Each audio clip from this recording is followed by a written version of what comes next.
As था 90।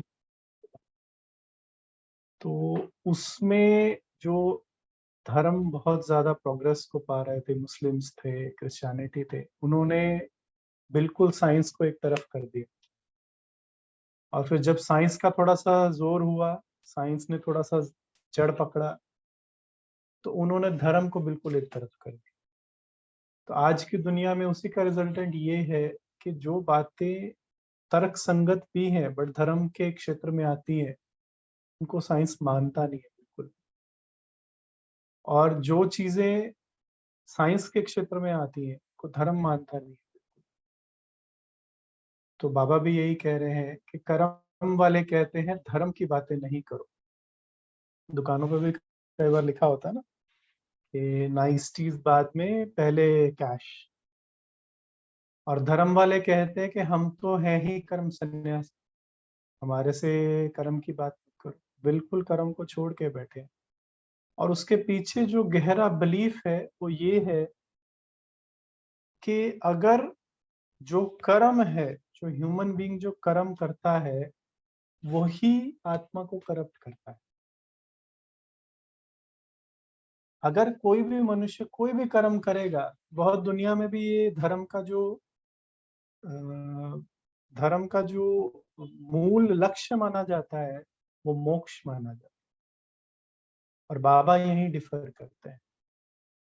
मोक्ष का अर्थ है कर्म छोड़ देना, बिल्कुल हर प्रकार के कर्म बंधन से न्यारे हो। बाबा कहते हैं लेकिन संगम पर ब्राह्मण धर्म और कर्म को कंबाइंड करते हैं। बहुत इंपॉर्टेंट बात है, इसको हम थोड़े से एक्सपीरियंसेस और थोड़े से प्रैक्टिकल एग्जांपल से समझेंगे।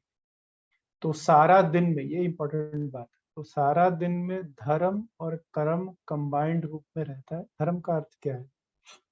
संस्कृत में भी कहते हैं धारणा इति धर्मण्य, जो आपकी धारणा है वही आपका धर्म।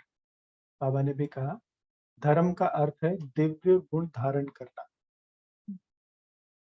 धर्म की जरूरत क्यों पड़ी? क्योंकि आत्मा ने अपनी आजीविका को, अपने जीवन जीने के तरीके को इतनी इंपॉर्टेंस दे दी कि उसने वैल्यूज को खत्म कर दी। तो अलग अलग समय पर अलग अलग धर्म पिताओं को आकर ये समझाना पड़ा कि देखो तुम्हारे जीवन में वैल्यूज की इंपॉर्टेंस है, जरूरी है आपके जीवन में। बाबा इसी चीज को अंडरलाइन कर रहे हैं। धर्म का अर्थ है दिव्य गुण धारण करना। साइंस कहता है कि human being is a social animal, but it is a animal. और आदमी सचमुच अगर उसको धर्म की ज्ञान ना हो और धर्म की समझ ना हो तो जानवर से कम नहीं। जो धार्मिक व्यक्ति नहीं है उसका अगर आप कर्म देखेंगे तो बिल्कुल जानवर जैसा होता है। सब प्रकार की धारणाएं, ज्ञान स्वरूप की, दिव्य गुण की व याद स्वरूप की धारणा, कोई भी धारणा हो, कोई भी धारणा हो, उसको धर्म कहा जाता है। तो सारे दिन में चाहे वैसे भी जिम्मेवारी का कर्म हो, स्थूल कर्म हो, साधारण कर्म हो या बुद्धि लगाने का कर्म, लेकिन हर कर्म में धारणा अर्थात कर्म और धर्म कंबाइंड रहता है। मेजॉरिटी का रिजल्ट क्या है? हम इसको थोड़ा सा अनस्ट्रक्चर करके हमारी भाषा में देखते हैं। जब भी हम सुबह मुरली क्लास से बाहर निकलते हैं और हमारी दिनचर्या में आते हैं, या हम अपने पूरे दिन की प्लानिंग करते हैं, या हम हमारे ऑफिस में जाते हैं, स्कूल में जाते हैं, तो क्या हमें ऐसा लगता है कि हम एक कमरे से निकलकर और दूसरे कमरे में आ गए और वो कमरा किसी और चीज के लिए था और ये कमरा किसी और चीज के लिए? एक बिल्कुल स्टार्क चेंज हमारे जीवन के अंदर। जो लोग हमारे साथ व्यवहार में आते हैं, जिनके साथ हम सारा दिन कर्म में आते हैं, उनके गुणों और अवगुणों के बारे में पता करना, समझना, क्या उसमें हम आत्मिक भाव का प्रयोग कर पाते? क्या उसमें हम शिव बाबा की दी हुई शिक्षाओं को एज इट इज कर्म में ला पाते? अगर नहीं ला पाते होते हैं या कम लाभ होते हैं, तो हम 2 मिनट के लिए एनालाइज करें कि ऐसे कौन से विचार हमारी बुद्धि में आते हैं जो विचार हमें मजबूर करते हैं जो करना चाहिए और जो हम कर रहे हैं। थोड़े से विचार सुनाइए, आपको क्या समझ में आता है?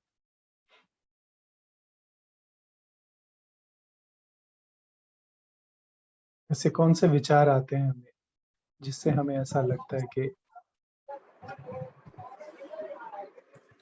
हम शांति भाई जी। भाई जी ऐसे सपोज करो अभी सेवा करने का मन होता है ना, तो विचार आएगा गर्मी बड़ी है, चलो कोई बात नहीं 2 दिन ठहर के करेंगे, बारिश आ गई कोई बात नहीं ठहर के करेंगे, करना चलो चाहते हैं। सेवा करना अलग चीज है, बट कर्म करते हुए जिस विधि से कर्म करना चाहिए उस विधि से हमें डेविएट करने वाले विचार, जैसे कोई व्यक्ति मान लीजिए आपको रिस्पेक्ट देनी चाहिए बट आप रिस्पेक्ट नहीं देते, क्या मन में आता?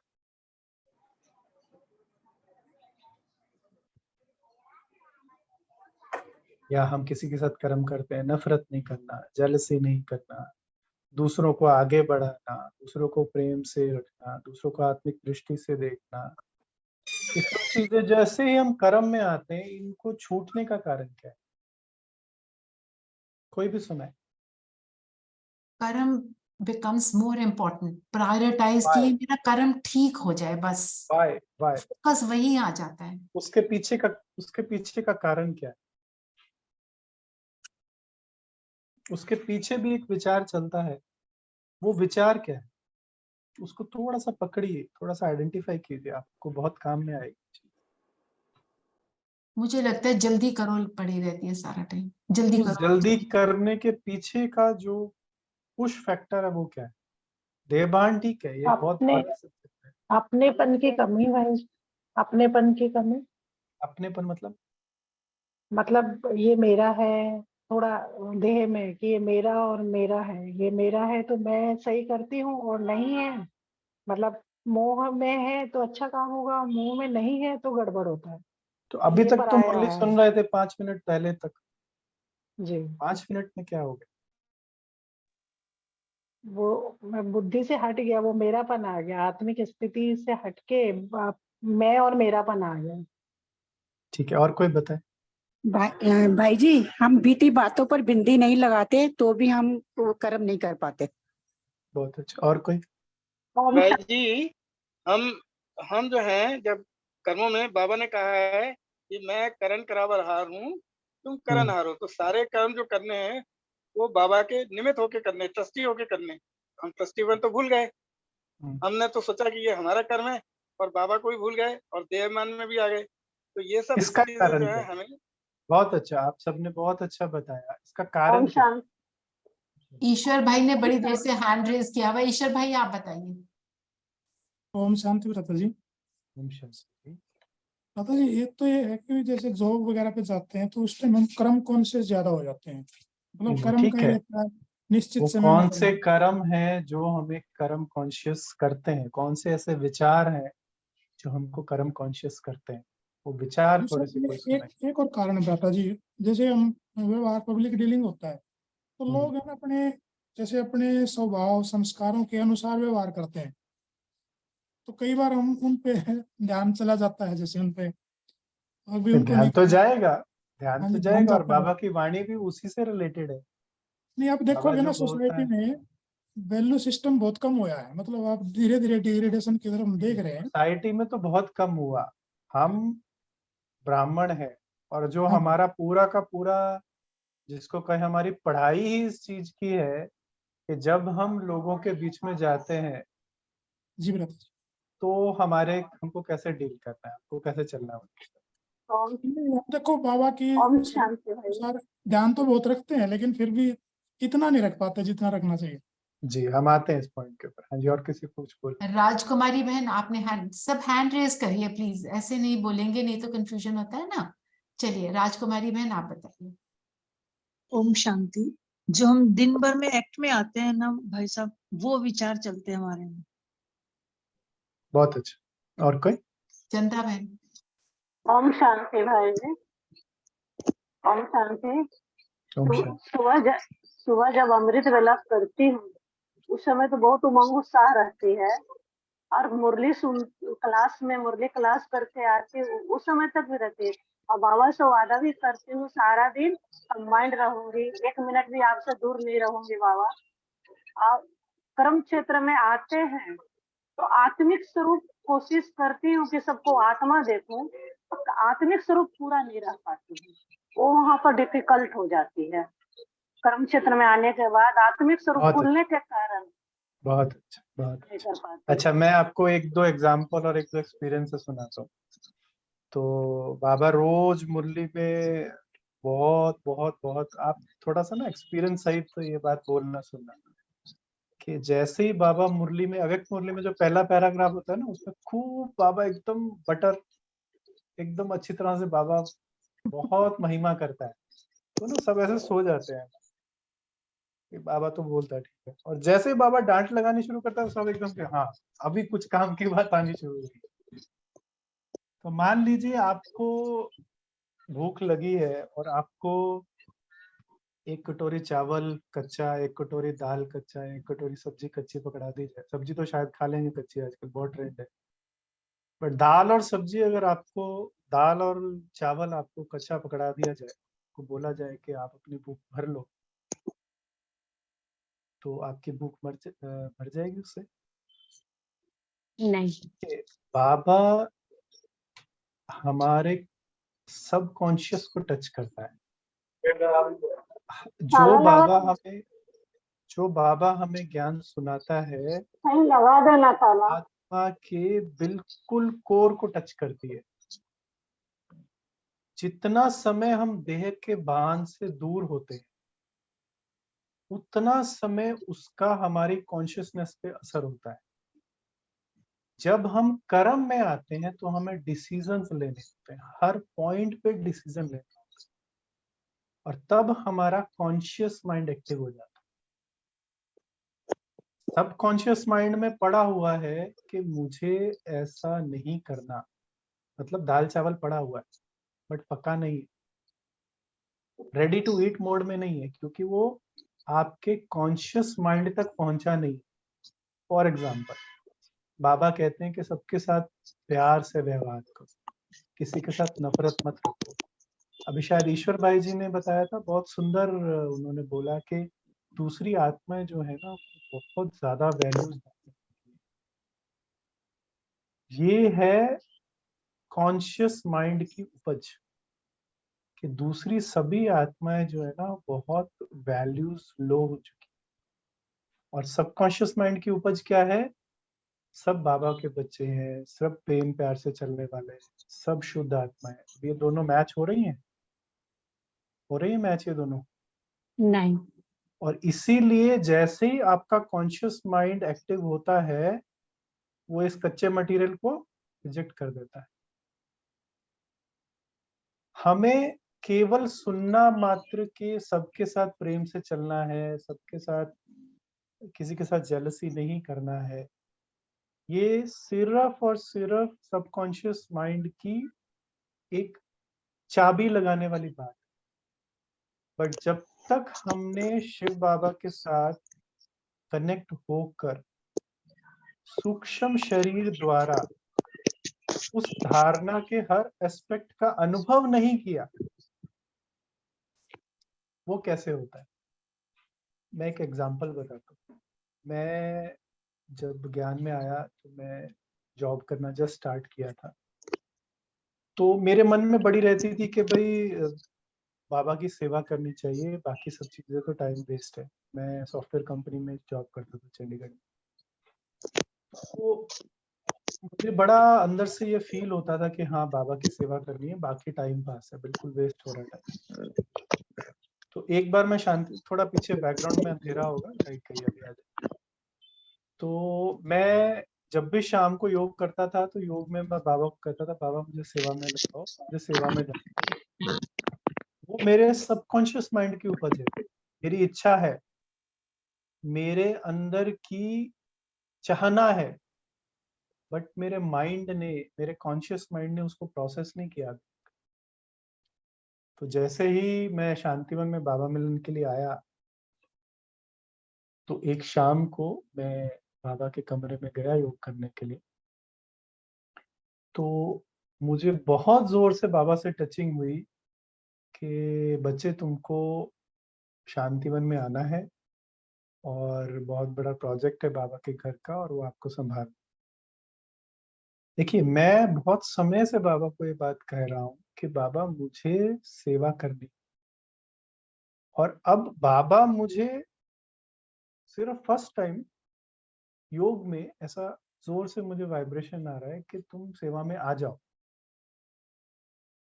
अब थ्योरेटिकली तो मैं किसी को कहूँ भाई मैंने काम करना और सामने वाला हाँ बोल दे तो I should be ready, right?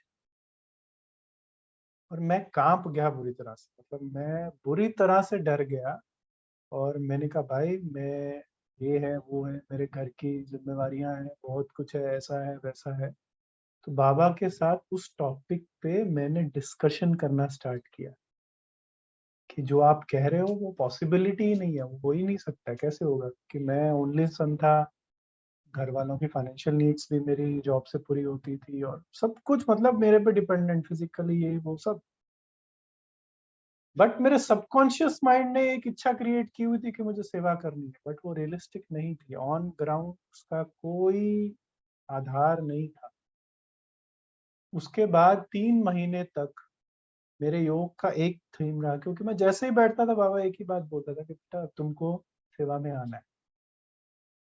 तो उसकी हर बारीकी, उसका हर एस्पेक्ट मैं योग में बाबा से बैठ के डिस्कस करता था कि अच्छा फिर ये इस वाली चीज का क्या करेंगे, फिर इस वाली चीज, एक एक छोटी चीज, मेरी इस चीज में अटैचमेंट है, मेरे को ये लोग अच्छे लगते हैं, मेरी जॉब की पोस्ट अच्छी लगती है, बाइक है, कार है, स्कूटर है, पेरेंट्स है, फाइनेंस है, मेडिकल है, पता नहीं क्या क्या दुनिया का। 3 महीने में मैंने 300 टॉपिक डिस्कस किए हों।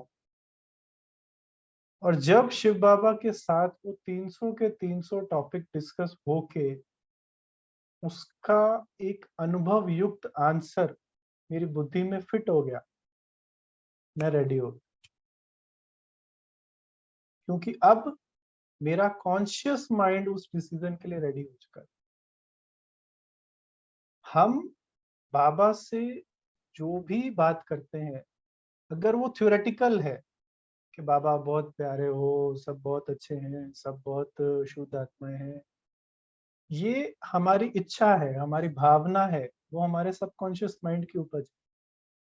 बट जब हमारे जीवन की हर घटना, हर सिचुएशन, जैसे ईश्वर भाई ने बोला कि लोगों की वैल्यूज बहुत कम हो गई, तो ऐसे एनवायरनमेंट में बाबा आप परम शिक्षक हैं, आप मुझे सिखाइए कि मैं ऐसी आत्मा जो मेरे साथ ठगी धोखा करने के लिए तैयार खड़ी है, उस आत्मा के साथ मैं रूहानी दृष्टि, आत्मिक प्रेम, मैं स्नेह का भाव कैसे रखूं।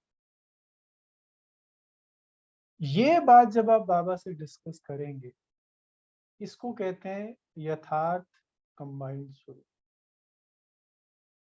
इसकी एक छोटी सी विधि है, जो आप नहीं करेंगे तो आपको योग में दिक्कत आएगी। मैं एक्सपीरियंस सही था आपको बता रहा हूं। जब भी आप बाबा से बात करते हैं या आप योग में बैठते हैं, तो सीधा परमधाम का या फरिश्ता स्वरूप का या शिव बाबा का अनुभव की तरफ नहीं जाए। पहले 5-7 मिनट सिर्फ मैं आत्मा इस शरीर के अंदर, इस शरीर से अलग बट इसी शरीर के अंदर मैं आत्मा, और उसके बाद मैं आत्मा 5 स्वरूप का चक्र लगा। बाबा को अभी तक हमें टच नहीं कर, 5 स्वरूप का अभ्यास करें। और जब आपको ऐसा लगने लगे कि आपका जो करंट शरीर है, या जो करंट आपका जीवन है, या जो करंट आपकी सिचुएशंस है, उसका प्रभाव आपके ऊपर, आपकी बुद्धि के ऊपर कम हो गया है, आपको उसकी फीलिंग कम हो गई है, आपको उसकी खींच कम हो गई है, उस समय आप सूक्ष्म स्वरूप में या मूल स्वरूप में बाबा के सामने जाइए और जैसे किसी और की स्टोरी आप सुना रहे हैं, एक कोई फिल्म का सीन है, या बाबा मुरलियों में कहता है खेल है, ऐसे बाबा से वो बात डिस्कस कीजिए। अगर आप बाबा से करंट रोल की भावना में, फीलिंग में रह के बात डिस्कस करेंगे, तो उसमें दुख का, चिंता का, नाराजगी का, नफरत का भाव होने के कारण आप बाबा के साथ टिक नहीं पाएंगे, आप उनको बात बता नहीं पाएंगे, उनकी सुन नहीं पाएंगे। सबसे इम्पोर्टेंट, तो पहले अपने आप को, अपने एनवायरनमेंट और अपनी आज की बातों से न्यारा कर, फिर वही सारी चीज की डिटेलिंग, एक एक बात, छोटी से छोटी बात, मन की हर बात, आपका मन में जो भी प्रश्न आता है उस सिचुएशन से रिलेटेड, वो प्रश्न जो है वो आप बाबा से डिस्कस करें। ये यथार्थ कंबाइंड रूप, जैसे ब्रह्मा बाबा के लिए कहते हैं कि भाई घर में खाना नहीं है और 400 बच्चे बैठे हुए हैं, तो कोई भी घर का बड़ा है उसको वो टिक के नहीं बैठ सकता, उसको बहुत प्रॉब्लम। बट ब्रह्मा बाबा हर बात में शिव बाबा से वो डिस्कशन करता था, और क्योंकि शिव बाबा की तरफ से वो वाइब्रेशन आता था कि ये मेरे बच्चे हैं, ये मेरी जिम्मेवारी है, इन बच्चों का टेस्ट पेपर चल रहा है, सबको इसमें पास होना है, वो जो वाइब्रेशन है वो ब्रह्मा को स्थिरता देता। अगर ब्रह्मा ब्रह्मा स्वरूप में ना होके दादा लेखराज स्वरूप में बात करता, तो वो कभी भी उतना निश्चिंत और उतना शांत नहीं हो सकता था। तो इसलिए बाबा ने बोला ये चेक करना पड़े, धर्म और कर्म दोनों साथ हैं। जब हमारा धर्म हमको ज्यादा खींच रहा है, मतलब जब हम सबकॉन्शियस माइंड हमको ज्यादा खींच रहा है, जब हमको जो हम करना चाहते हैं वो ज्यादा खींच रहा है, तो हमारे सामने जो हो रहा है उसकी कॉन्शियसनेस खत्म हो जाती है। इसलिए कई बार कहते हैं ना, मैं तो योग में था, मेरे से गलती हो गई। बट बाबा हमेशा कहता है अगर तुम यथार्थ योग में थे तो तुमसे गलती नहीं हो सकती। तो जो हम चाहते हैं, जो हमारी इच्छा है, वो हमको खींच रही है, बट उसको हमने अभी तक, हमारी कॉन्शियसनेस, हमारी जो यथार्थ प्रैक्टिकल रियलिटी है, उससे जोड़ा नहीं है हमने उसको अभी तक। धर्म और कर्म को एक नहीं किया है हमने, जब तक प्रैक्टिकल में नहीं लाए हैं उसको, जब तक कोई एक चीज ज्यादा खींचती है हमको तो दूसरी चीज मिस हो जाती है। धर्म को किनारे कर कर्म कर रहे हैं, या धर्म के समय कर्म को किनारे तो नहीं कर देते, वह भी निवृत्ति हो गई। जैसे निवृत्ति मार्ग में अकेले होते हैं, प्रवृत्ति अर्थात कंबाइंड, ये इंपॉर्टेंट बात। शिव बाबा ने हमको इतना लंबा समय किस लिए दिया है? हर चैप्टर की हर लाइन डिटेल में पूछो, टीचर 24 घंटे रेडी है, बट जो भी चीज समझ नहीं आती उसको हम छोड़ ना दे, चला ना दे, उसको हम बाबा को रेफर करें। जैसे मान लीजिए आज मुझे सुबह से किसी चीज की खींच हो रही, तो मैंने पूछा बाबू ये इस चीज की खींच क्यों हो रही है? तो कहीं ना कहीं किसी चीज की कमी का अनुभव है, किसी न किसी बात की फीलिंग मन में बैठी हुई है, ये चीज मेरे पास नहीं है, इसलिए मुझे लौकिक चीज खींच रही। जैसे ही वो फीलिंग का अनुभव मुझे संपूर्ण स्वरूप से हुआ, उस चीज की खींच खत्म हो गई। तो वो खींचती क्यों है, और उसके खिंचाव में चल के हम कर्म पूरा कर दें तो संगम तो खत्म हो गया ना। यही तो पढ़ने का, सीखने का समय है। तो गलत नहीं है, जो भी चीज सारे दिन में होती है उसको नोट डाउन कीजिए, और बाबा की धरना मार के बैठो कि अब मुझे ये चीज समझाओ कि ये चीज प्रैक्टिकल में कैसे करनी है। जैसे कि मैं आपको एक एग्जांपल देता हूँ, चंडीगढ़ में हम जाते हैं तो यूनिवर्सिटी में बहुत अच्छे स्टूडेंट्स होते हैं, बहुत अच्छे क्वेश्चंस पूछते हैं।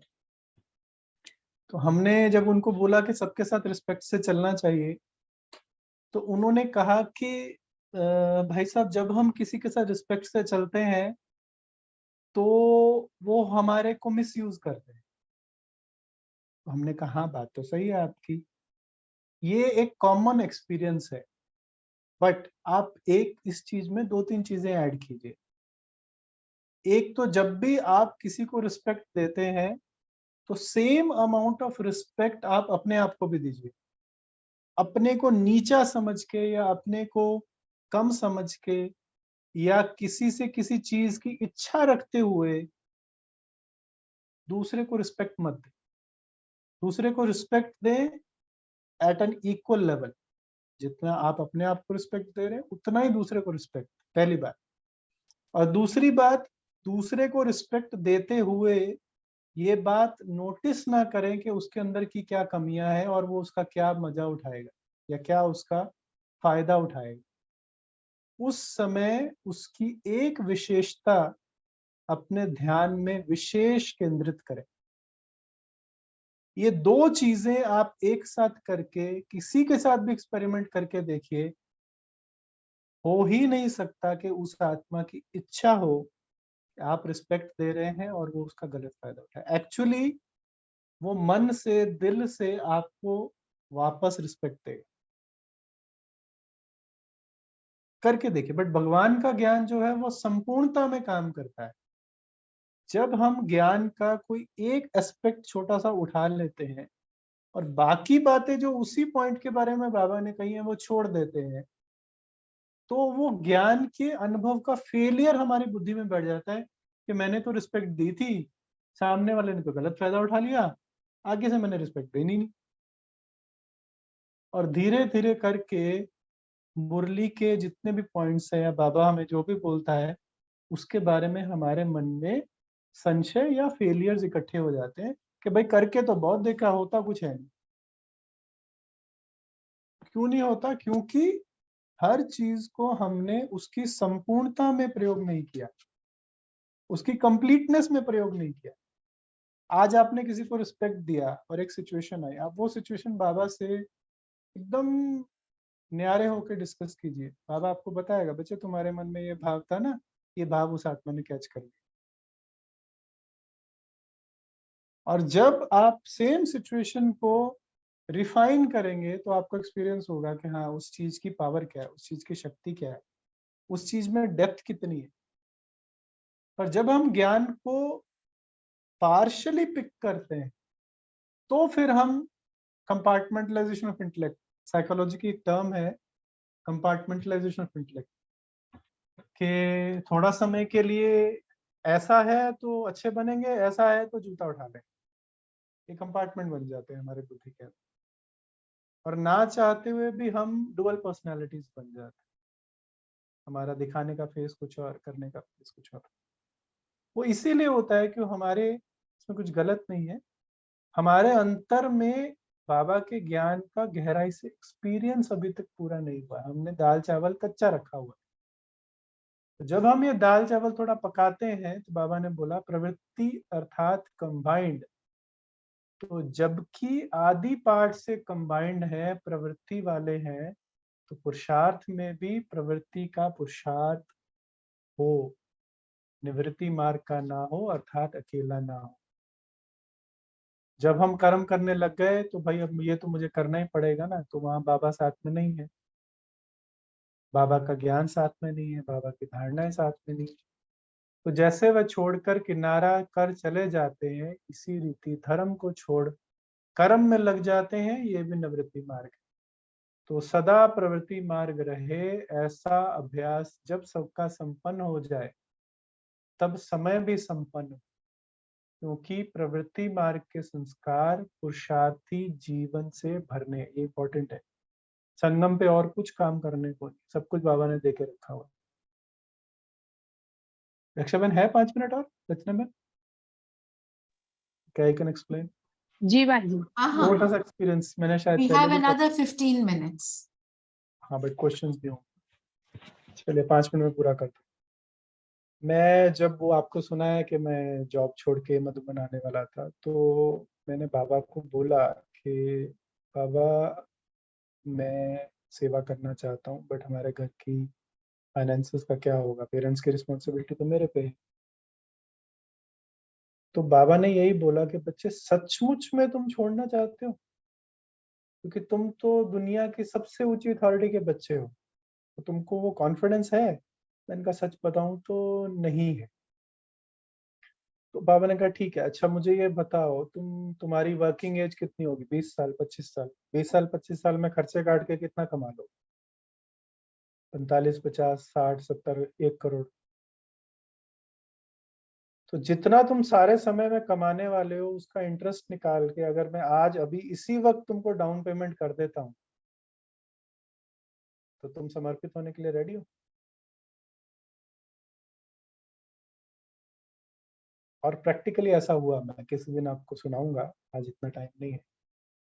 प्रैक्टिकली ऐसा हुआ कि बाबा ने उसी समय कुछ ऐसा चमत्कार हुआ कि समथिंग हैपेंड और मैं आज तक पिछले 13 साल से without taking a single penny from यज्ञ का बहुत बड़ा कारोबार बाबा संभलवा रहा है। मेरे पेरेंट्स यहाँ कॉलोनी में रहते हैं और आज तक किसी चीज की जरूरत नहीं। उस समय बहुत सिचुएशन टाइट थी, बट एक्चुअली जो बाबा बोल रहे हैं ना कि जिस चीज में जो दिक्कत है, जब हम खुले दिल से बाबा से शेयर करते हैं, बाबा से पूछते हैं, बाबा को अपने जीवन का जिम्मेवार मानते हैं, तो बाबा जो है ये संस्कार हमारे जीवन में भरता है कि किसी चीज की जरूरत। तो अभी से ये कंबाइंड रूप के संस्कार नहीं भरेंगे तो वहां कैसे करेंगे?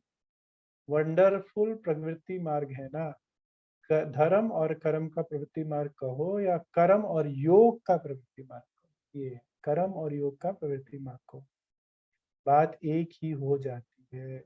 अच्छा, ओम शांति। जी, कोई क्वेश्चन तो पूछ सकते हैं। एनी क्वेश्चंस जी? मैंने आज कहानियां और सुना ली, तो मैंने कहा थोड़ा शॉर्ट रखो। We are ready to here.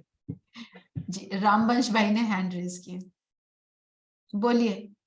भाई साहब, आप एक बार पहले भी बताए थे कि बाबा से हम लोग बात करते हैं, बाबा का रिस्पांस हम कैसे रिसीव करें? बहुत बात सिंपल है। तो हम बोल देंगे लेकिन उधर से हमको क्या रिस्पांस आ रहा है, कैसे उसको डिटेक्ट करें? देखिए रामवंश भाई, बाबा ने मुरलियों में इसके 3 स्टेप बताए। जी अगर आप किसी बात के बारे में स्ट्रॉन्ग ओपिनियन रखते हैं, किसी भी बात के बारे में, या आपका उसके ऊपर बहुत तेज भावना चल रही है, आज मैंने भी उसके वो थोड़ा सा टच किया, तो वो बात आप बाबा के सामने रखेंगे तो भी आपको सुनाई नहीं दे। जी जी बिल्कुल तो सही। ज्ञान और योग, जो मैंने अभी योग बताया आपको कि आत्मिक स्वरूप और सृष्टि चक्र, स्वदर्शन चक्र, इन 2 चीजों के प्रयोग से पहले आपको उस चीज के प्रति अपनी भावना को न्यूट्रल करना है। ये अच्छे योगी जो हैं उनकी निशानी है कि वो ये चीज करना जानते हैं कि किसी भी बात के प्रति जब आपका चिंतन चल रहा है, उसको ज्ञान और योग की मदद से उसको न्यूट्रल में लेके आना। पहली बात, आपका मन साइलेंस में जाना चाहिए और इसका आपको लगातार डेली अभ्यास करना है, फिर आप ये कर सकते हैं। और जब आपका मन सुनने की अवस्था में आ जाए कि मेरी बुद्धि तो किसी काम की नहीं है, कलयुगी है, मेरे अनुभव भी श्रेष्ठ नहीं है, शिव बाबा जाता है, शिव बाबा ज्ञाता है, शिव बाबा हम सबका पिता है, शिव बाबा ज्ञान का सागर है, इस चिंतन से जब आप अपने माइंड को ये प्रायोरिटी सेट करवाते हैं कि मुझे बाबा की बात सुननी है। जैसे किसी संगठन में 4 लोग बैठे होते हैं, तो कोई सियाना आके बैठता है तो बाकी कहते चुप हो जाओ, चुप हो जाओ, चुप हो जाओ, अब इसकी बात सुनो, इसकी बात सुनो।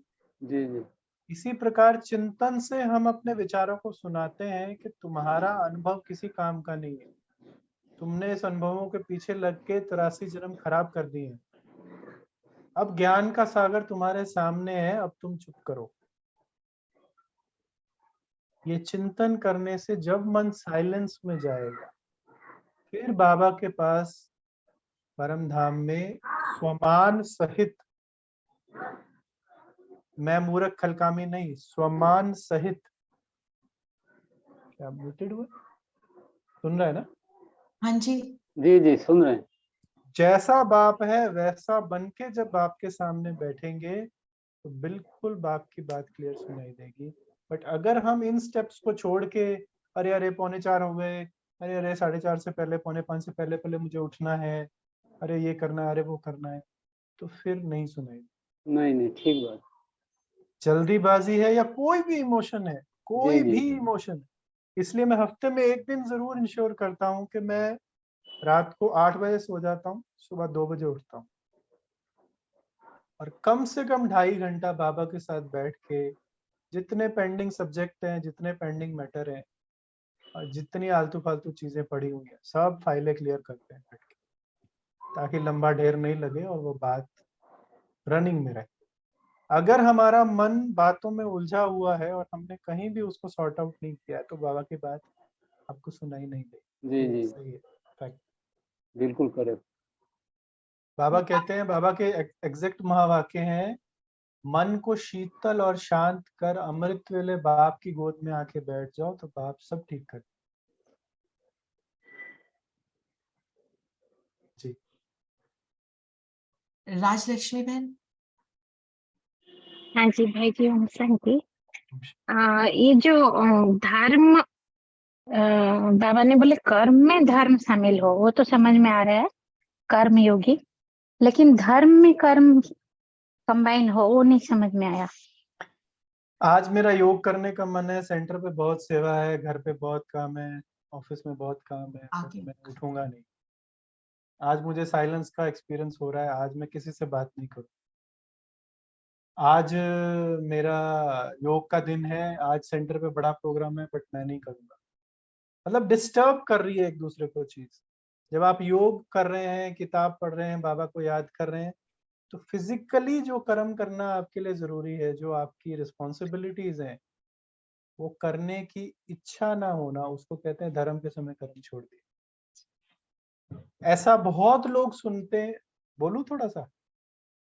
हाँ जी, हाँ जी। जी भाई जी, ऐसा जी जी। बहुत लोग बोलते हैं कि ऐसी सेवा क्या जिससे स्थिति खराब। मुझे अपनी स्थिति बनानी है, बाकी सब छोड़ो। देखिए, धीरे धीरे ब्राह्मणों में निवृत्ति मार्ग की आदतें पड़ जाती हैं, संन्यास की आदतें पड़ जाती हैं। जैसे ही आपके मन में किसी एक लौकिक परिस्थिति के प्रति रिपल्शन क्रिएट होती है या अलौकिक परिस्थिति के प्रति रिपल्शन क्रिएट होती है, मतलब वहां पर आत्मा में वीकनेस है, और जितना आप उस चीज को अवॉइड करेंगे उतना आत्मा और कमजोर होती जाएगी। इसलिए कभी भी किसी चीज के प्रति सेंस ऑफ रिपल्शन या पीछे हटने का भाव नहीं आना चाहिए। बड़ी से बड़ी सेवा हो, छोटी से छोटी सेवा। किनारा करना कहते हैं जिसको। सेवाओं में आम ये बात सुनी जाती है, बड़ी रिस्पॉन्सिबिलिटी नहीं लेनी चाहिए, सब सेवा हो जाती है। ठीक है भाई जी, समझ गए। हाँ जी, गीता बहन। गीता बहन, आपने हैंड रेज किया है? ओम शांति भाई जी। ओम शांति। भाई जी, जैसे आपने बताया कि भी हम बाबा से हम राय लेते हैं, बाबा के साथ बैठ के, मतलब हम अपने जो भी है हम सोल्यूशन लेते हैं, है ना। लेकिन ये कैसे हमें पता चलेगा कि बाबा आंसर कर रहे हैं या फिर मेरा ही अपना मनन चिंतन आंसर कर रहे हैं? मुझे ना कई बार इन चीजों का कंफ्यूजन हो जाता है कि ये मेरा ही चिंतन था, क्योंकि ज्ञान तो भरपूर है, पता तो चल जाता है कि भी हाँ ये राइट है, लेकिन ये नहीं समझ पाता कि बाबा ने कहा या मैंने खुद से ही बोला ये सब चीजें। तो उसका हम कैसे उसको कैसे परख सकते हैं कि क्या चीज थी ये, मुझे इंट्यूशंस मिली है या फिर मुझे इंट्यूशंस मेरी खुद की इंट्यूशन है या बाबा का आंसर है? आपका नाम क्या है? गीता। बहुत अच्छा प्रश्न पूछा आपने, और ये बहुत प्रैक्टिकल प्रश्न। तो मैं 2 मिनट लेता हूँ इसको आंसर करने के लिए। मैंने फिर वही बात पे दोबारा आता हूँ कि आत्मा को जब किसी चीज की खींच हो रही है, जब आप कोई प्रश्न पूछ रहे हैं और आपको जल्दी है आंसर की, आपको साइलेंस का, ठहराव का, आत्मिक स्थिति का अनुभव नहीं हो रहा, मतलब आप ही आंसर कर। जिस स्थिति में आत्मा को अपने 7 गुणों का एक्सपीरियंस हो रहा है, उस स्थिति में आत्मा साइलेंस में जाती है और वहां जो टचिंग होती है, वहां बाबा की जो टचिंग होती है उसके साथ शांति, सुख, प्रेम, आनंद का नेचुरल एक्सपीरियंस होता है। अभी मैं 1 मिनट बाबा के सामने बैठी, मैंने बोतल रख दी, बाबा इसको भी चार्ज कर देना और फटाफट मेरे को ये बता जाना है, वो ज्ञान का मनन चिंतन होगा और उसमें भी कुछ गलत नहीं है। अपना मनन चिंतन भी हम लोग करते हैं, हम लोग ज्ञान को भी मथा अपने साथ रिवाइज करते हैं, वो भी अच्छी चीज है, इम्पोर्टेंट चीज है। बट मंदिर में जूते उतार के, हाथ धो के, कपड़े साफ पहन के ही जाए, मंदिर में चलते फिरते नहीं। आजकल का ट्रेंड हो गया है, वो अलग बात है। मंदिर में मतलब शिव बाबा के पास अगर बड़ी अथॉरिटी से जवाब देना है तो मन शांत होना, आत्मिक सुख और संतुष्टता का अनुभव होना, तो एकदम क्लियर आपको उस समय ये पता लगेगा कि बाबा और ड्रामा मुझसे क्या। फॉर एग्जाम्पल मैं आपको बताता हूँ, किसी स्थिति के प्रति आपको डर लग रहा है, जितना समय आपको डर का अनुभव हो रहा है उतने समय आप शिव बाबा की बात सुन ही नहीं सकते। अगर शिव बाबा आपको कोई वाइब्रेशन दे रहा है या टचिंग दे रहा है तो पहले आपका डर खत्म होगा, आत्मा शक्ति का अनुभव करेगी, तब शिव बाबा की बात है। शिव बाबा की टचिंग के साथ शक्ति का अनुभव, शांति का अनुभव, प्रेम का अनुभव गारंटीड है। नहीं हो रहा तो हम अपना मनन चिंतन कर रहे हैं और उसमें भी गलत नहीं, वो विधि है अपने आप को स्थिति तक लेके जाने के लिए। बट चलते फिरते हम जितना अपने मन में साइलेंस ज्यादा से ज्यादा जनरेट करते हैं, संतुष्टता में रहते हैं, साक्षी भाव में रहते हैं, उतना हमारी कन्वर्सेशन बाबा से फ्रीक्वेंट होती है, जल्दी होती जी। है। आंसर मिला I hope. Yes yes, I am sure. कौन बहन ने बोला अच्छा, था? अभी तो हम उस प्रोसेस में ही नहीं है कि हम आंसर ले रहे नहीं, हैं। That means ये हुआ ना। ये नहीं, देखिए दो, फिर मैं दोबारा सॉरी, इस लाइन को बीच में नहीं छोड़ना चाहता। बाबा हमको रीच आउट करता है अलग अलग विधि से। बाबा ने कहा है मैं तुम्हारे लिए आया हूँ। जब तुम आत्माओं के ऊपर जंक लगी है और तुम नहीं पहुंच पाते हो तो बाबा ने 3 साधन दिए हैं। पहला साधन मुरली, जो आपके मन में आता है उसका आंसर मुरली के थ्रू बाबा आपको पहुंचाएगा। दूसरा साधन निमित्त, जो आपके क्वेश्चन है, अगर आप ये समझ के निमित्त के पास जाते हैं कि मैं बाबा के थ्रू, इनके थ्रू आंसर लेना चाहती हूँ, तो निमित्त को टच करके बाबा आंसर देगा।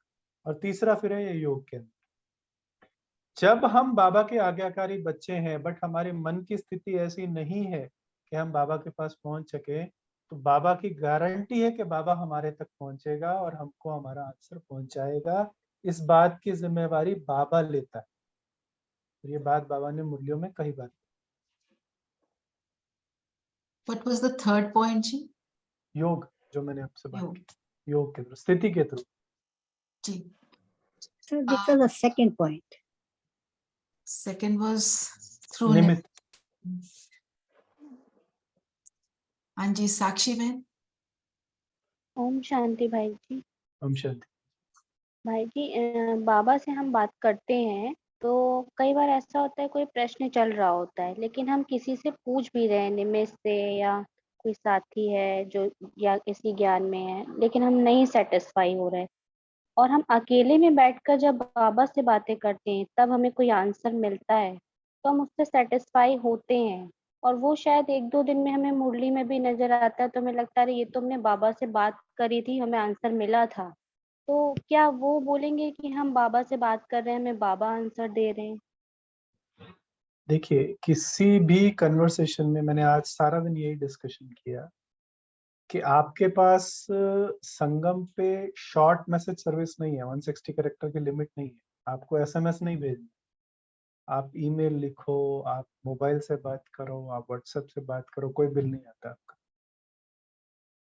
जो बात जितना समय, जितनी गहराई से आपको क्लियर नहीं होती, बाबा के साथ उसकी और गहराई, उसकी और डेप्थ, उसकी प्रैक्टिकल विधि डिस्कस कीजिए। आपके सबकॉन्शियस ने थोड़ा सा टचिंग कैच किया तो उसको बाबा से और टच कीजिए। मेरे को किसी ने बोला कि बाबा से संबंध कैसे बनता है, मैंने कहा 2 लोग, मेल फीमेल, जब शादी होने वाली होती है, उनका संबंध कैसे बनता है? आपस में बात करते हैं, एक दूसरे के मन की बात शेयर करते हैं, एक दूसरे के अच्छे बुरे का ख्याल करते हैं, संबंध बनता है। ऐसे ही परमात्मा के साथ संबंध बनता है कि हम जब अपने मन की हर बात डिटेल में बाबा से शेयर करते हैं, चलो थोड़ी सी समझ में आई, अच्छा अभी इसका ये एस्पेक्ट समझाओ, इसका वो एस्पेक्ट समझाओ, तो उसको डिटेल में बाबा से डिस्कस करो। ऐसा नहीं कि अभी थोड़ा सा आंसर लिया और भाग लिया अपने जीवन में और चलो ठीक है मेरे को मिल गया आंसर, वो फिर आप फिर उतने तक ही रहेंगे। बट आपको लगन होनी चाहिए कि बाबा के साथ मेरा संबंध बने, हर बात डेप्थ में मेरी बाबा के साथ क्लियर हो। ठीक है बहन? जी एक्चुअली होता क्या है, हम बाबा से ही हर बात डिटेल में शेयर कर पाते हैं और जल्दी किसी से शेयर कर ही नहीं पाते हैं। साक्षी बहन, ये सर्वगुण संपन्न की स्थिति नहीं है। जी सर्वगुण संपन्न का लक्ष्य रखना है। अंतर्मुखता एक गुण है, मधुर भाषी भी एक गुण है, सबके साथ अच्छा संबंध भी एक गुण है। हमें सारे गुण धारण करने हैं ना। कहीं ना कहीं दूसरों के प्रति डिस्ट्रस्ट ना हो हमारे मन पे, ठीक है? वो भी हमें बाबा से डिस्कनेक्ट करेगा किसी न किसी पॉइंट। जी भाई जी, थैंक यू। चंदा बहन, आप सौरभ भाई 2 क्वेश्चन और हैं, ले ले। मैं तो हाजिर हूँ जी, जो कहें आप। चंदा बहन आपका टाइम देख लीजिए जी, अनम्यूट कीजिए चंदा बहन, कांट हियर। ओम शांति भाई जी। ओम शांति। अभी आपने बताया कि जब योग में बैठते हो आत्मिक स्वरूप में पहले होना होगा, तो मैं जो करती हूँ वो बता रही हूँ। जैसे मैं योग में बैठती हूँ तो बाबा के फोटो के पास बैठती हूँ तो 1 मिनट तो बाबा से कनेक्शन जोड़ती हूँ। उसके बाद परमधाम से अवतरित होती हूँ, तो ऐसा कह के अवतरित होती है कि मैं परम धाम से आई हूँ। अब अपने मस्तक में प्रवेश करती हूँ, तो कंबाइंड होकर प्रवेश करती हूँ। बाबा के ऊपर से साथ लेकर आती हूँ और अकेला हम नहीं अपने मस्ती में अपने बॉडी में प्रवेश जब करती हूँ तो बाबा साथ मेरे हैं और दोनों कंबाइंड होके मस्तक सिंहासन पर बैठती हूँ और कंबाइंड होके ही बातें करना शुरू करती हूँ बाबा के साथ। बाबा से शक्ति मिल रहा है मेरे को, मेरे अंदर ये वो जो भी बात करना रहता है डिस्कशन करते हुए फिर फरिश्ता बन के जो भी जाना रहता है ऊपर जाती हूँ, पूरी विश्व को चारों ओर किरणें, शक्तिशाली किरणें फैलाते हुए फिर सूक्ष्म वतन में सैर करती हूँ। तो वहां पर बाबा के पास जब बैठती हूँ तो बाबा जो ब्रह्मा बाबा के तन से शिव बाबा मेरे को देख रहा है, ये कर रहा, वो कर रहा, जो भी अपनी आत्मिक बात जो भी होता है बाबा से डिस्कशन करती हूँ। और वहां पर जाते ही जाते बाबा से ऐसा फीलिंग होता है कि बाबा से कुछ भी बातें करके याद प्यार जो भी लेकर और फिर आत्मिक स्वरूप वहां पर बना के फिर बिंदु बन के फिर ऊपर जाने की कोशिश करती हूँ। फिर परम धाम में बाबा की गोद में जाके बैठती और थोड़ा देरी वार्तालाप करने के बाद ही फिर शांति में बाबा के प्यार मिलना शुरू होता है। उसके बाद उनके प्यार में मैं खोती हूँ। क्या यह सही है? देखिए, बाबा ने सर्टिफिकेट दिया हुआ है कि माताएं सबसे अच्छी योगी है, क्योंकि माताओं को शुद्ध स्नेह देना आता है, लेना भी आता है, देना भी आता है। देखिए, योग की कोई फिक्स्ड विधि नहीं होती है। आपको जिस समय जैसा अच्छा लगता है, जैसा बाबा की खींच होती है। मैंने जो बात कही है कि अगर आपकी बुद्धि किसी बात में चल रही है और आप अच्छी स्थिति का अनुभव नहीं कर और आप बाबा से किसी बात पे गहराई से डिस्कशन करना चाहते, तो अच्छी तरह से आत्मा पहले बनिए, उस बात के प्रभाव से बाहर आइए। बट आपकी बात से ये समझ में आ रहा है क्योंकि आप पहली बात में बाबा से कंबाइंड है, आप ऑलरेडी बाबा से कंबाइंड चल रही है, तो आपके ऊपर तो कोई विधि लागू होती ही नहीं है। बट अगर आपकी किसी समय बुद्धि बहुत चल रही है, किसी बात का आपके ऊपर इमोशनल प्रभाव आ रहा है, तब पहले आप ऐसा मत करें, पहले थोड़ा समय सृष्टि चक्र का अनुभव करें, तो वो आपको आत्मिक स्वरूप का और उस बात के प्रभाव से बाहर लाए और फिर आप बाबा के पास जाए।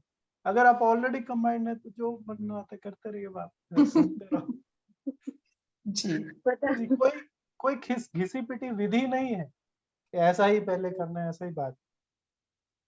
ठीक है जी। गौरव बहन। बहन है भाई। ओम शांति भाई जी।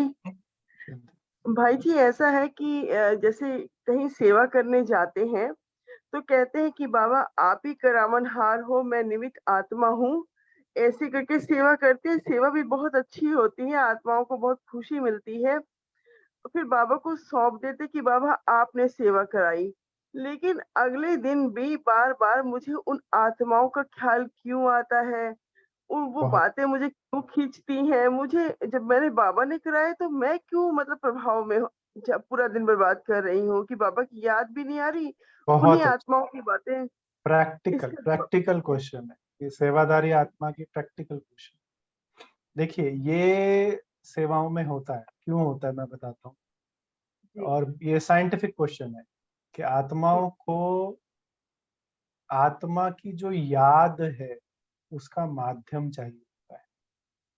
शिव बाबा भी ब्रह्मा के तन में क्यों आया, क्योंकि माध्यम चाहिए होता है। जिस आत्मा को आत्मिक स्वरूप और आत्मा को याद करने की आदत नहीं है, वो किसको याद करेगा? वो शरीर को याद करेगा और शरीरधारी को याद करेगा। इसमें एक बहुत अच्छा अभ्यास चाहिए। जानकी दादी हमेशा कहती थी कि जब किसी की याद मुझे पहुंचे तो वो याद से लड़ने की बजाय उस याद को बाप का रास्ता दिखा दो।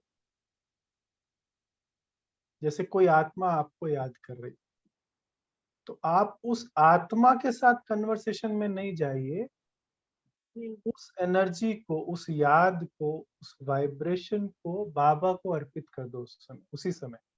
और वो थोड़ी समय चलेगा। आपको किसी की याद आती है, किसी की याद पहुंच रही है, वो क्यों? क्योंकि देखो पिछले दिन उसने अच्छा अनुभव किया, उसकी बुद्धि चली बहुत सारी, और जितना समय वो बुद्धि चलाएगा उतना समय उसके मन में पिक्चर आपकी बनेगी। बट जब आप इस शरीर से न्यारे होकर उस एनर्जी को बाबा तक पहुंचाएंगे तो वो आत्मा की याद, जैसे होता है ना एक बच्चे का हाथ पकड़ा के उसको रेलिंग पकड़ाना, ऐसे ही उस आत्मा की याद को पकड़ के बाबा को पकड़ाना, बाबा के पास जाके बैठ जाओ ताकि वो याद भी बाबा से जुड़े। एक छोटे बच्चे की तरह उसकी याद को बाबा से कनेक्ट करवाना। भाई जी कैसे बाबा से याद उसकी आ रही याद है को ना करें? आपको किसी की याद पहुंच रही है, उसकी खींच पहुंच जी रही है। ठीक है, तो जैसे मान लो मेरे साथ में यहाँ मान लो ब्रह्मा बाबा बैठे, आप मुझे क्वेश्चन पूछते हो कि सौरभ भाई ये कैसे करें, मैं कहता हूँ बाबा बताओ फिर कैसे करना है। फिर वो आत्मा आपको कुछ वाइब्रेशन भेज रही है, बाबा ये आपका बच्चा कुछ पूछ रहा है। सूक्ष्म है, उस याद को एक्सेप्ट मत कीजिए, उस याद को निमित्त बनकर के बाबा ये बच्चे, आपके बच्चे मेरे थ्रू आपको याद कर रहे हैं, आप इनकी याद स्वीकार करें। अच्छा। धीरे धीरे उनको डायरेक्ट चैनल में जाना स्टार्ट हो जाएगा तो आपका बाईपास छोड़ देंगे। थोड़ी समय वो बाईपास पकड़ेंगे क्योंकि बेचारों को आदत नहीं है। जानकी दादी कहती थी आज भी आप जानकी दादी को याद करो तो शिव बाबा नेचुरल याद आए, क्योंकि उसने अपने इतना डाइल्यूट किया अपने आप को। ऐसे ही हमको भी अपने आप को सेवाओं में डाइल्यूट करना है। ये क्लास खत्म होते ही मैं अभी बाबा आपने कराई बात खत्म, फिर किसी ने कुछ बोला बाबा आपने कराई बात खत्म, वो धीरे धीरे पहुंच जाएगी। ठीक है, ये बहुत सूक्ष्म मेटाफिजिकल प्रोसेस है जहां आत्माएं हमको खींचती हैं बट हमने बाबा को दे देना। जी मतलब भाई जी वो आत्माएं मुझे याद आ रही हैं, इसका मतलब वो आत्माएं मुझे आपको याद याद नहीं कर आ रही रही हैं। जी, वो आत्माएं आपको याद नहीं कर रही है, वो आत्मा आपके द्वारा ज्ञान को याद कर बाबा को याद करने की कोशिश कर रही है। बट उतना समय के लिए, क्योंकि वो चित्र, वो चीज, वो बात, वो समय याद आ रहा है, इसलिए आप तक पहुंच रही है याद। और उस चित्र, उस समय से आपको अपने आप को पीछे हटाना है और बाबा को आगे करना है। वो थोड़ा समय चलेगा, तंग नहीं होना। एक चैट में क्वेश्चन है भाई जी। समझ गए, थैंक यू भाई जी। ये चीज तो बहुत नेचुरल हो जाती है कि हम जिसको देखते हैं, जैसे अभी हम आपको देख रहे हैं, और अब हम जब भी प्रैक्टिस के लिए बैठेंगे तो ऑब्वियसली सबसे पहले आप नजर आएंगे, क्योंकि हमने आपसे ये सारी बातें सुनी है। अगर आपने अभ्यास किया है, अभी भी कर रहे हैं, कि मेरे द्वारा ये बात आपको कौन समझा रहा है, मेरे को ये बात किसने समझाई, आप लायक हो, बाप आपका है, वो किसी माध्यम के थ्रू आपको पहुंच रहा है। अगर ये अभ्यास है तो जल्दी पहुंच जाओगे, अगर ये अभ्यास नहीं है तो फिर थोड़े चिंतन के बाद पहुंच जाओगे। ऐसे ही मेरी तरफ जो आएगा मैं एक्सेप्ट नहीं करूंगा, मैंने बहुत अच्छा सुनाया, ये किया, वो किया, नहीं भाई, बाबा का ज्ञान है, बाबा ने सुनाया हुआ, मेरा क्या, चलो बाबा के पास, तो मैं फ्री हो जाऊंगा, नहीं तो मैं भी अटका रहूंगा। आप फ्री हो जाओगे तो आप भी फ्री हो जाओगे, नहीं तो आप भी अटके रहोगे। विधि है, सिंपल। ये एक और क्वेश्चन है, ये ले लेते हैं। हर कर्म में बाबा ही याद रहे, उसके लिए कॉन्शियस एंड सबकॉन्शियस माइंड को कैसे जोड़ें? बहुत अच्छा। सारी क्लास तो इसी पे हुई है, बट शॉर्ट में फिर मैं बता देता हूँ कि जिस कर्म में आपका जो विचार बाबा की विधि से मिलता नहीं है, उस कर्म में बाबा ने जो विधि बताई है, उस विधि के बारे में बाबा से डिटेल में डिस्कशन करके वो विधि प्रैक्टिकल कर्म में लाने की कोशिश करो। जैसे मैंने एग्जांपल दिया था कि आत्माओं को रिस्पेक्ट देते हैं तो आत्माएं हमारा गलत फायदा उठाती हैं, बट शिव बाबा रिस्पेक्ट देने की सही विधि सिखाते हैं। तो बाबा को याद करके उस सही विधि का प्रयोग जब हम उस कर्म में करते हैं तो बाबा से कंबाइंड है, बाबा की शिक्षाओं से कंबाइंड। तो यहाँ आपका सबकॉन्शियस माइंड और आपका कॉन्शियस माइंड यानी कि शिक्षा और कर्म कनेक्ट हो गए। Very nice. साइलेंस में योग करें। बहुत सुंदर क्लास रही, thank you so much. Thank you बाबा जी। थैंक यू भाई, बहुत बढ़िया क्लास। थैंक यू भाई जी, गुड क्लास। आप सब प्लीज म्यूट कर लीजिए। Just 2 minutes silence and then we wind up.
Om Shanti.